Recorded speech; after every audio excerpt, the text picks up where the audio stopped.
Well, hey guys, first of all, I just want to say thank you. Thanks for taking the time today and all the time ahead of this meeting that our teams have spent together. Really, really excited to be where we're at today. And I think the goal of our meeting today is really to start to, if you will, take the information that we have and start to understand how we can then execute, right? What are those different buckets that are going to be important to us as we execute this campaign that we're looking for? And I think if we take a step back, when we think about the era that we're in, as marketers, we're in this age where our customers' expectations are higher than ever.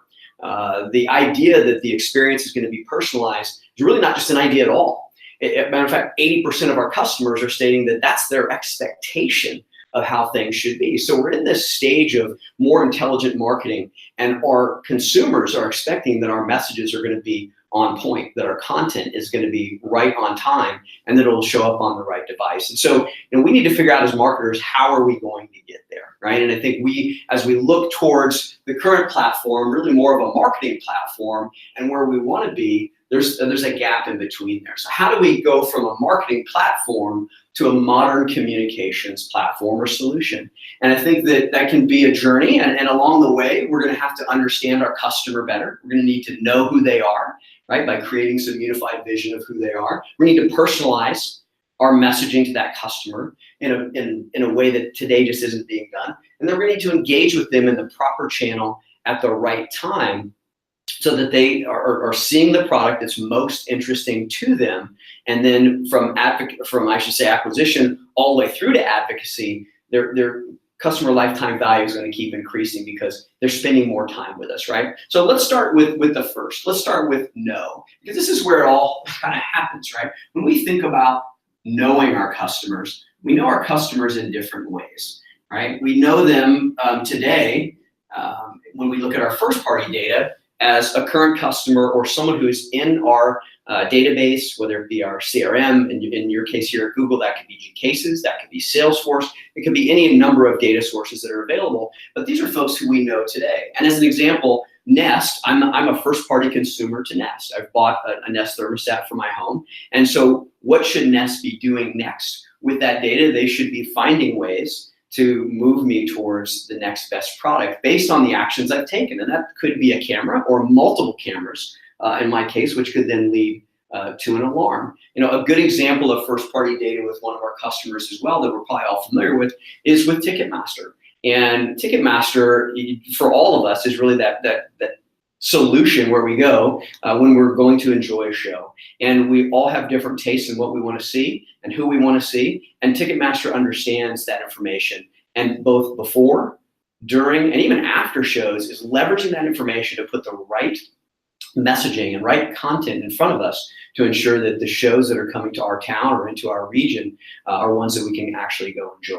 And I'm sure we all have many examples of how we've interacted with those type of companies on first party data. From a standpoint of our second party data, a good example I think of how we could leverage that here would be when you think about Nest data that it has today and home, Google Home's data that's available, right? We could link those two together in a safe and trusted way, so that without sharing any information specifically, both Nest and Home could gather more customers that they then could promote their products to. And that's going to be a huge advantage, particularly as we talk about how we're going to coordinate messaging between the entire group as we go along. Kroger is an example of a customer that does this today with a company called Peapod. They have the similarity in common of wanting to find shoppers, and they're able to securely share data that's important for both of their marketing teams.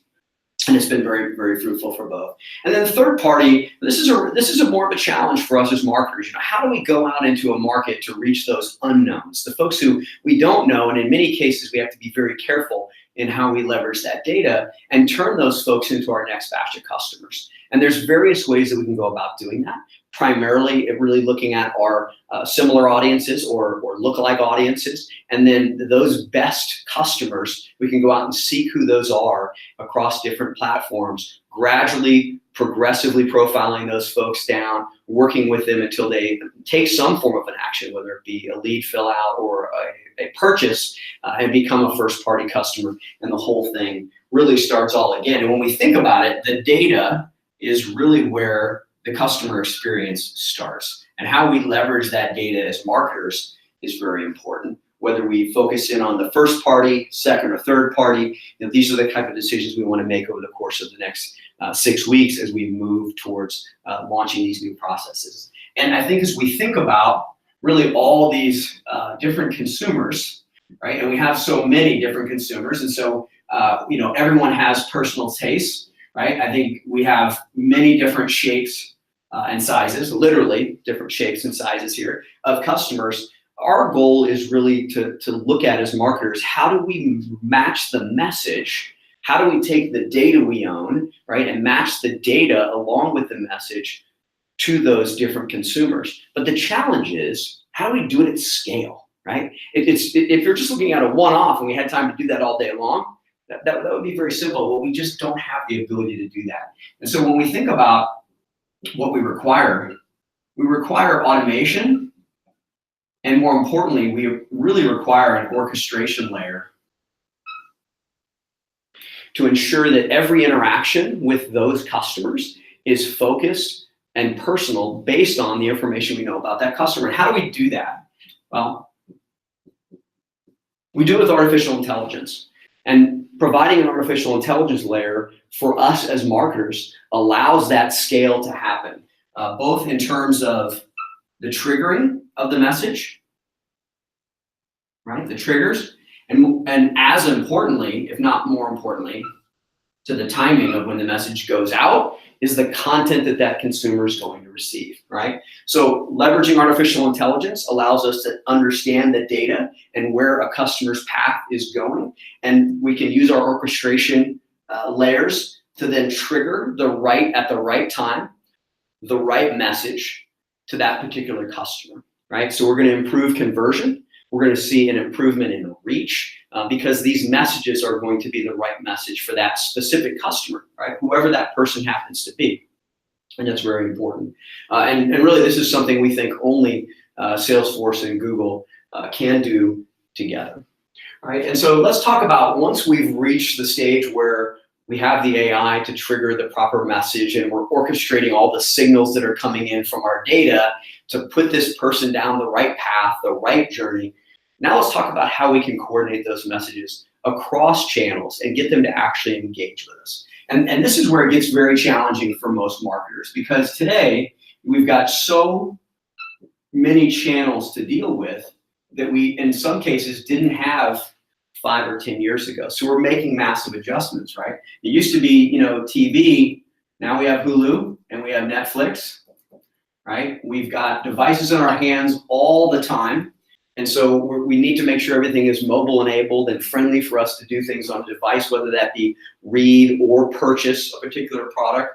And then we actually have the ability to message into devices as well. So I think as we think about moving the right data through the right triggers, sending the right content, now it becomes, how are we going to engage that customer with not just a better email, right, but a true coordination, a one-to-one communication. And so if I think of myself, I'm certainly on my phone like most people are all the time. So my expectation would be you must create a mobile optimized experience for me, both in the way you advertise and do commerce, right? But I can be reached on email quite a bit. I'm on my work email and sometimes on my own personal email. And I can certainly be reached across somewhere like Hulu or Netflix or some of the others, right? Whereas you're probably not going to reach me in social. So as we start thinking about my profile, these might be the best channels across my mobile device versus desktop. And you may want to send messages to me on my devices. That's a possibility. But really what we're looking here is across all these channels, the one-to-one coordination of those messages. And it's important because what we're seeing now is it's just the expectation. If this message is off, I'm going to not invite you into my screen. I'm not going to invite you into my wallet, which is where we really are trying to go as marketers. And so when all of this is happening, where we end up is the right customer gets that right message at the right time. And that takes us from being more of just a marketing platform, batching and blasting, maybe slightly better emails, to really a true modern communications or engagement platform. And what's exciting about all this as marketers is the outcomes that we're seeing. And what we're seeing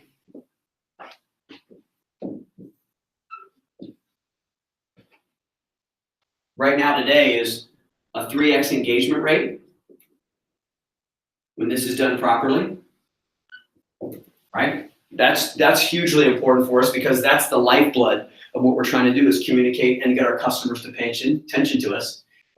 Because of that, we're seeing a 26% increase in the return on investment. So when we're going back in to understand what our budget's going to look like next year, this is going to be a really good thing for us to be discussing. And as people who support marketers or marketers themselves, we're seeing a 40% increase in productivity. What that means is the engineering teams and the ops teams are spending less time helping the marketers use tools, understanding how to coordinate all these things together, because Salesforce, along with Google, is actually going to be doing this. And not only that, but your marketers are going to be spending less time because of a lot of the work that has been done today manually is now going to be automated, right, through this orchestration layer. It's going to be triggered. And the importance of that is we're not talking about linear paths like we see, different people, different channels. This is more like a spaghetti noodle, not just a linear path. And what happens now is we're able to take all that information, convert the customers that love us and know us now, and then go find those lookalike audiences because we've got additional time to focus on some of that acquisition, take some of this data that's available and drive an even greater base of our customers. And this is really only possible with Salesforce. And of course, with the amazing assets that Google has, our mission over the next 6 weeks is to define exactly how we'll launch this, and Marketing Cloud can help make this happen. So guys, we couldn't be more excited to expand this journey with you and take you from where you are today to really where you've told us one of your 4 pillars of success is becoming that modern communications platform. And we're here to help and we can't wait.